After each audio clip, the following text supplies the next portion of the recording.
ആ സലാത്തിന്റെ മജ്ലിസിന്റെ പവർ അതിവിടെ പറഞ്ഞാൽ തീരാത്ത ബഹറാണ്. ആ സലാത്തിന്റെ മഹത്വങ്ങളും മജ്ലിസിന്റെ മഹത്വങ്ങളും.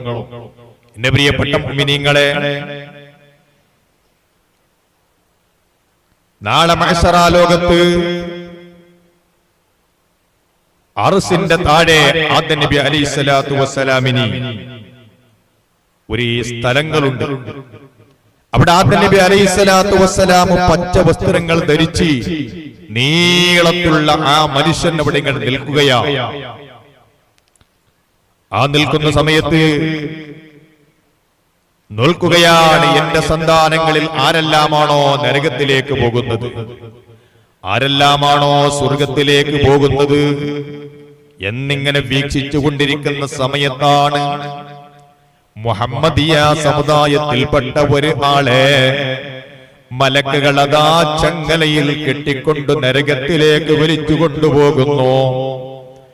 ആ സമയത്ത് നബി സല്ലല്ലാഹു അലൈഹി വസല്ലമ തങ്ങളെ ആദം നബി അലൈഹിസ്സലാം വിളിക്കുന്നു, യാ അഹ്മദ്, യാ അഹ്മദ്, ഇങ്ങനെ വിളിക്കുകയാണ്. നബി സല്ലല്ലാഹു അലൈഹി വസല്ലമ തങ്ങൾ ലബ്ബൈക യാ അബൽ ബശർ, ഓ പിതാവേ ഞാനിവിടെയുണ്ട് പിതാവേ പറയുന്നു, നിങ്ങളുടെ സമുദായത്തിൽപ്പെട്ട ഒരാളെ നരകത്തിലേക്ക് മലക്ക് വലിച്ചു കൊണ്ടുപോവുകയാണ്. ആ സമയത്ത് പിന്നാലെ നബി സല്ലല്ലാഹു അലൈഹി വസല്ലമ തങ്ങൾ ഓടുന്നു, മലക്കുകളെ നിൽക്കൂ, മലക്കുകളെ നിൽക്കൂ, അത് എന്റെ സമുദായത്തിൽപ്പെട്ട വ്യക്തിയാണ്, അവനെ നിങ്ങൾ വിട്ടേക്കൂ. അവർ പറയുന്നുവോ നബിയേ, ഞങ്ങളും മലക്കുകളാണ്, വളരെ കടുത്ത സ്വഭാവമുള്ളവരാണ്, ഞങ്ങൾക്ക് റബ്ബിന്റെ വാർഡർ ലംഘിക്കുന്നവരല്ല, റബ്ബിന്റെ അനുസരണം പാലിക്കുന്നവരാണ്, റബ്ബിനെ മാറ് കാണിക്കുന്നവരല്ല, ഇവരാരുടെയും പറച്ചിൽ അംഗീകരിക്കൂല. ആ സമയത്ത് ദുഃഖിതനായി ഇടതുകയും താടിയിൽ വെച്ചുകൊണ്ട് നബി സല്ലല്ലാഹു അലൈഹി വസല്ലമ തങ്ങളതാ അങ്ങ് അർശിന്റെ ഭാഗത്തേക്ക് നീങ്ങുന്നു. റബ്ബിനോട് പറയുന്നു, അല്ലാഹ് നീ എനിക്ക് വാഗ്ദത്തം ചെയ്തല്ലേ, നിന്റെ അടിമയാരും നരകത്തിലേക്ക് കടത്തൂല, തങ്ങൾക്ക് തൃപ്തിപ്പെടുന്നത് ഞാൻ തരാമെന്ന് വാർഡർ പറഞ്ഞതല്ലേ, എന്റെ അടിമ എന്റെ ഉമ്മത്തിനതാ നരകത്തിലേക്ക് കൊണ്ടുപോകുന്നു. അപ്പോഴേക്കുണ്ടോ ഒരു ശരീര ശബ്ദം കേൾക്കുന്നു, മുഹമ്മദാ, മുഹമ്മദ് നബി അനുസരിക്കൂ, മലക്കുകളെ അടിമയപ്പെടുന്ന സ്ഥലത്തേക്ക് മാറ്റൂ, മലക്കുകളെ. അതാ അടിമയെ അങ്ങോട്ട് കൊണ്ടുവരുന്നു. എന്നിട്ടതാ ആ അടിമയുടെ നന്മയും തിന്മയും തൂക്കുന്ന സമയത്ത് നബി സല്ലല്ലാഹു അലൈഹി വസല്ലമ തങ്ങള് അവിടുത്തെ അരയിൽ നിന്ന് ഒരു പേപ്പർ കഷ്ണം എടുക്കുന്നു. എടുത്തുകൊണ്ട് അദ്ദേഹത്തിന്റെ നന്മ തൂക്കുന്ന തുലാസിലേക്ക് അങ്ങ് ഇട്ടു കൊടുക്കുന്നു. സുബ്ഹാനല്ലാഹ്, വളരെ മേലെ നിന്നിരുന്ന തുലാസത നബി തങ്ങൾ കടലാസങ്ങിടുമ്പോൾ അതാ തുലാസ്, നന്മയുടെ തുലാസ് അങ്ങ് മുൻതൂക്കമാകുന്നു. അല്ലാഹുവിന്റെ ഓർഡർ വരികയാണ്, അടിമയെ നിങ്ങൾ സ്വർഗത്തിലേക്ക് കൊണ്ടുപോകും മലക്കുകളെ. ആ സമയത്ത് ആ മനുഷ്യന് ചോദിക്കുന്നു, ആ മനുഷ്യന്റെ മുഖമൊന്ന് ഞാൻ കാണട്ടെ, ആരാണെന്ന് ഞാൻ നോക്കട്ടെ.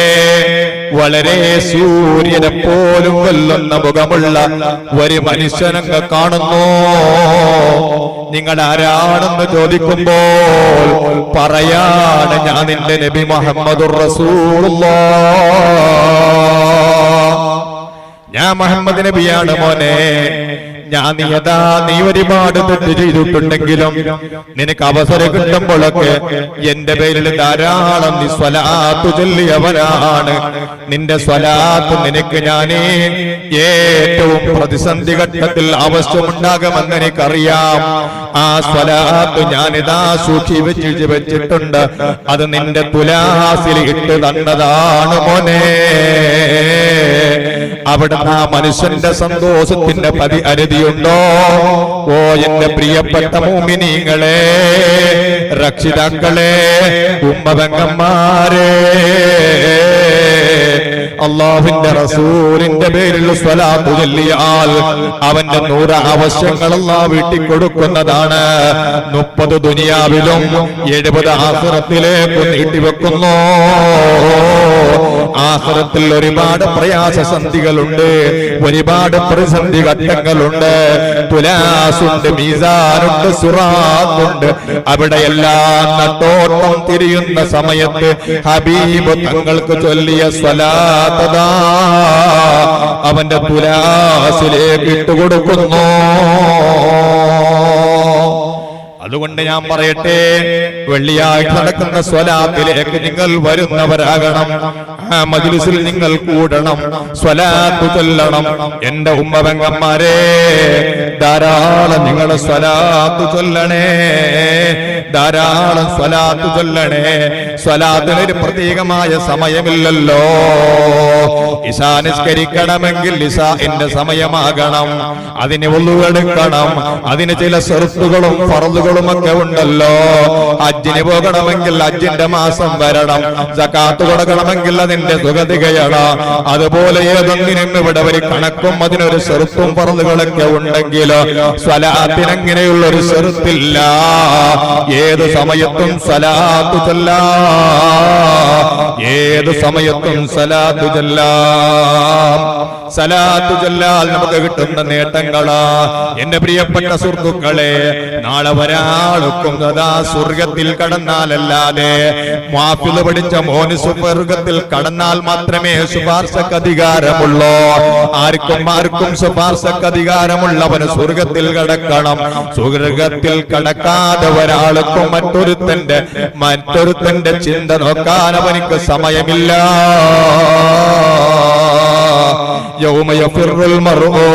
മനുഷ്യനതാ ഓടുകയാണ്.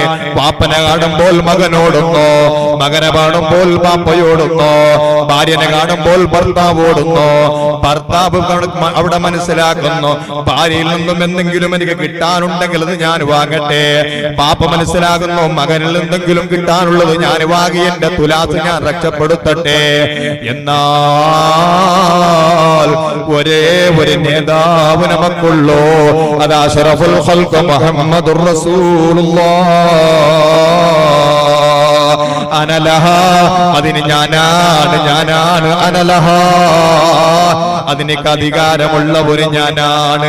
ആ നബി സല്ലല്ലാഹു അലൈഹി വസല്ലമ തങ്ങളെ, ആ തങ്ങളെ പേരിൽ നിങ്ങൾ ധാരാളം സ്വലാത്ത് ചൊല്ലണം.